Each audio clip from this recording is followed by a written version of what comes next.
સુરતની પાસપોર્ટ ઓફિસને 3 દિવસ બાદ ફરી 2 માર્ચે તમિલ ભાષામાં એક શંકાસ્પદ મેલ મળતા દોડધામ મચી ગઈ છે.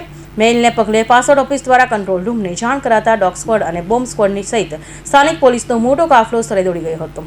ડોગ સ્ક્વોડની મદદથી સમગ્ર પરિસરમાં સઘન ચેકિંગ હાથ ધરવામાં આવ્યું હતું. સુરતની ઉમરા ગામ ખાતે આવેલી regional passport office, Udhna passport office, Nanpura post office સહિત દક્ષિણ ગુજરાતના વિવિધ કેન્દ્રો પર તપાસ કરવામાં આવી હતી. આ તપાસ અંતર્ગત ઉધના દરવાજા ખાતે આવેલી પાસપોર્ટ સેવા કેન્દ્રની ઓફિસ તેમજ બારડોલી, નવસારી અને વલસાડ ખાતેના કેન્દ્રોને પણ એલર્ટ કરવામાં આવ્યા છે.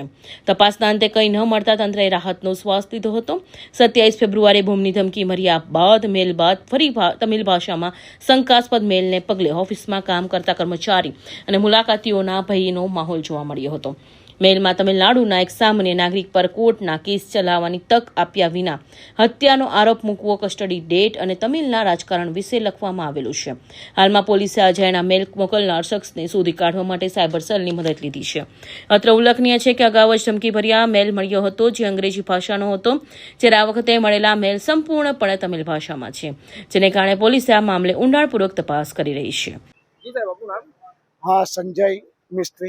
કઈ જગ્યા પર ઓફિસ ને? हाँ, मारू नानपुरा में हूँ डेप्यूटी एसपी तरीके फरज निभाऊँ छूँ। શું ઘટના બની છે ને કઈ રીતના મેલ દ્વારા જાણ થયા છે? हाँ, घटना में अमारे 15 साइनाइड गैस અને બોમ્બથી ઉડાવી દેવાની ધમકી આપી છે અને એના અંદર એવું કહેવામાં આવ્યું છે કે તમે 2 કલાકમાં તમારા એમ્પ્લોઈઝને નાનપુરા પોસ્ટ ઓફિસથી ખાલી કરાવડાવો. આ જાણ કેવી રીતના થઈ અને તમે એ અમને ઈમેલ દ્વારા જાણ થઈ છે. સાવચેતના ભાગરૂપે સાવચેતના ભાગરૂપે અમે નજીકના પોલીસ સ્ટેશન અને અમે દરેકને જાણ કરી દીધી છે અને અહીંયા હાજર પણ પોલીસ પણ હાજર થઈ ગઈ છે. શેના દ્વારા જાણ કરવામાં આવી? ફોનથી જ અમે જાણ કરવામાં આવી છે.